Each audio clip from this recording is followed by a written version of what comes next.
This is Carol Kocivar, looking at education on KALW, and joining me is Lisa Spinali, who is the Executive Director of the San Francisco Education Fund, right here in San Francisco. This year is a brand new year for the San Francisco Education Fund because it's a merged organization. In the past, San Francisco has had the San Francisco School Volunteers and, as a separate organization, the San Francisco Education Fund. And now they are one. And a lot of people don't know what the Ed Fund is doing right now. So Lisa's going to join us and talk about what does the Ed Fund do. I'm delighted to be here today, Carol, to share with you the great work of the merged organization. We merged on the 1st of July, and so this has been a year that's been focused on integration and creating cohesion among and between the different bits of our work. Bits is large parts of our work, and so, and this is happening probably, it's very much a Dickens, it's the best of time and worst of times, that the merger has been very powerful in terms of getting us to align our work at a time when our schools need us more than ever. And so for us, how we're thinking about the work is, how do we work directly with the district? How do we work in schools? How do we work with youth directly? And how do we help to be the right kind of partner meeting the needs of today as well as long-term reform?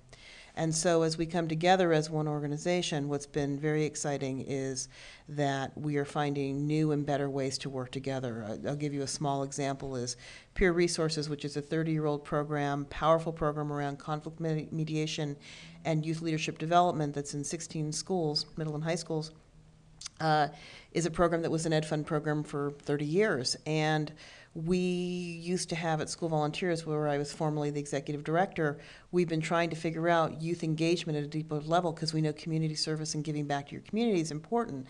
So how do we combine these two together? And so now we're actually creating a portal for young people to go to create their own actions to improve their own local communities, where they're empowered to make change. There is no way we could have done this type of an initiative in either organization, but through the combination of the two, we can actually make it happen. It's also a very exciting time because we have a new administration. There is a hopefulness around improving the quality of education, particularly for the students that we are targeting, which are underserved and underachieving students. It's often referred to as the achievement gap. And for us, this is our population of African American, Latino, and Samoan students. And so how do we really think about what needs to happen for those students from pre-K to through 12th grade, so when they graduate from a San Francisco public school, they're going to be ready for career, college, and civic responsibility. And so how do we think about the alignment of our work? I'll give you a small example. We know from research that if students are not at a certain level of literacy by the 3rd grade, that their likelihood of graduating is low, and their educational experience is going to be a struggle. So how do we think about, with our volunteer program that has been around since 1963, how do we think about targeting volunteers in a much more focused way? So we train our volunteers in a literacy core, for example, really working at the elementary level, kindergarten to 2nd grade, to ensure that they get to that right threshold at the 3rd grade.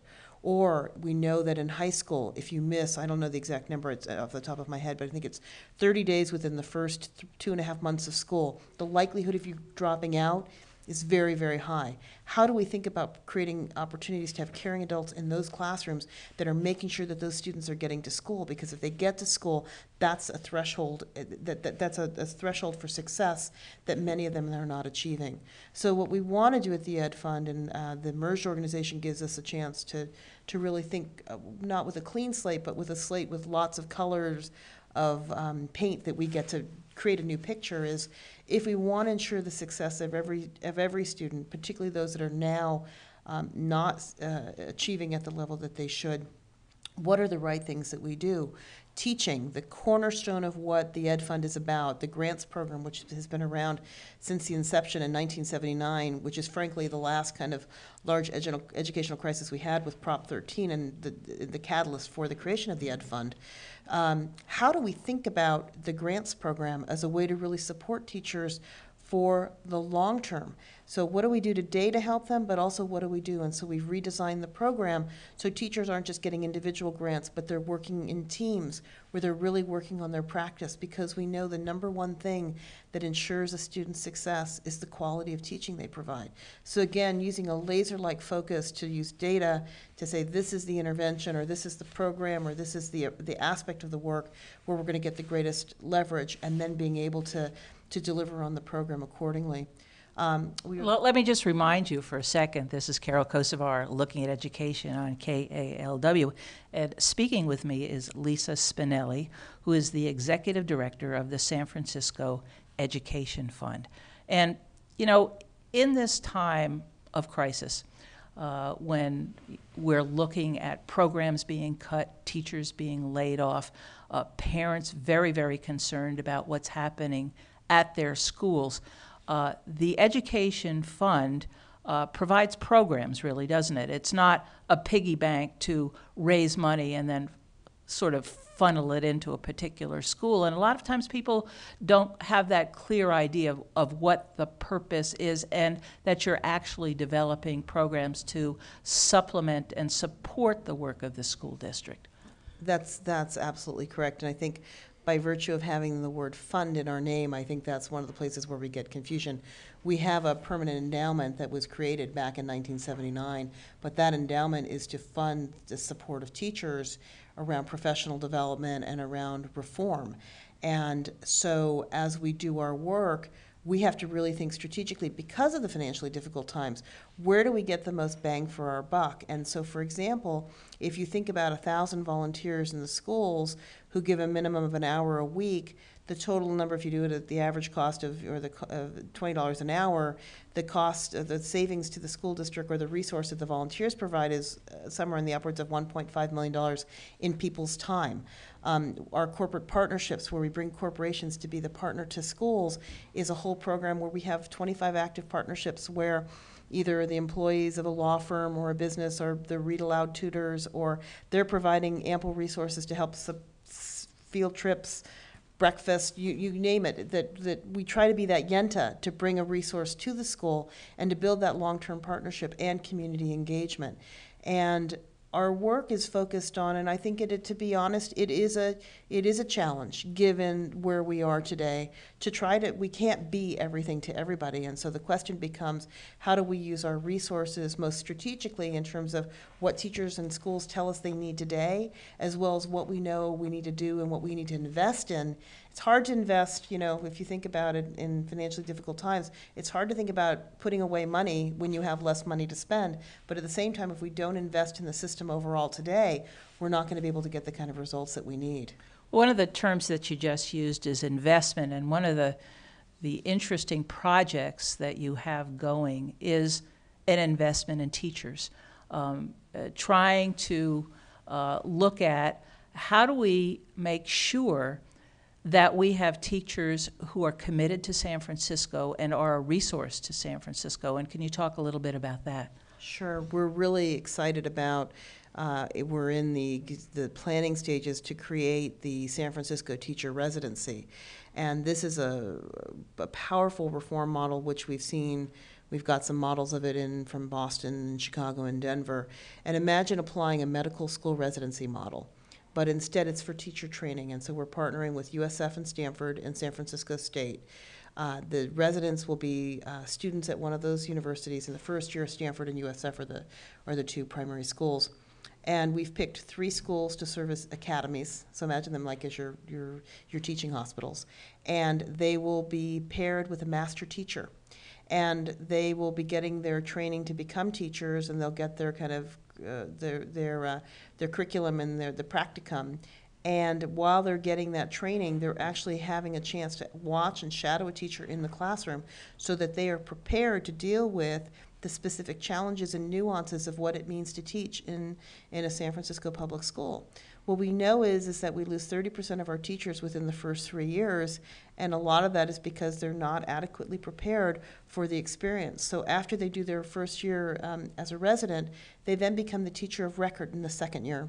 And we have a coach that works with them, so they successfully find their way into that first year experience and feel supported, because sometimes teachers feel very lonely as they're kind of out there on their own. And those first years are some of the most challenging, as we know. And then the other power of this is that those teachers that are the coaches, those are our very experienced teachers, and it helps with retention, creates professional development opportunity for them to be able to take their knowledge and experience and be able to pay it forward to our next generation of teachers.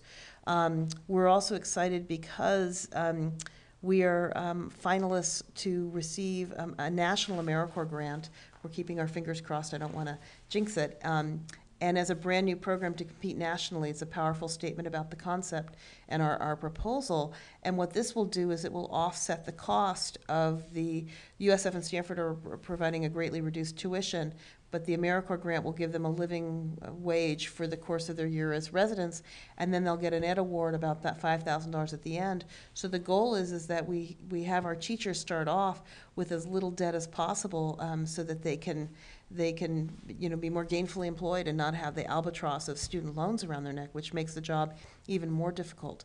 So you've gone through a whole list of things that the San Francisco Education Fund is doing. You have a program that provides experience and resources for youngsters in our high schools on conflict resolution and mediation.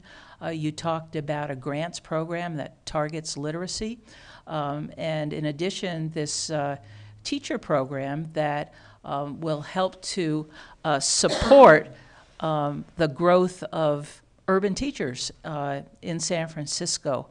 A lot of times when people are listening, they say, that might be something I'm interested in, particularly the volunteer component. So if people want more information about the San Francisco Education Fund, where do they go? Got to go to our website, which is www.sfedfund.org, or you can call us at 415-749-3700. And on the website, you'll see all the programs explained. There's a whole section for volunteers in terms of how to sign up for it and how to get involved and what the requirements are and how you submit an actual application to be able to participate.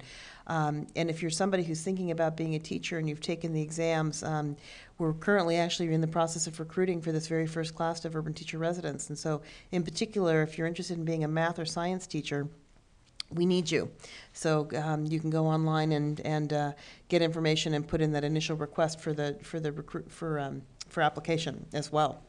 So pick up a pencil, go to sfedfund.org, and if you're someone in the community and want to volunteer and help in a classroom, or if you want to be a teacher and want to get involved in this urban teacher residency, sfedfund.org or 749-3700. I want to thank Lisa Spinali for joining me. This is Carol Kocivar, looking at education on KALW.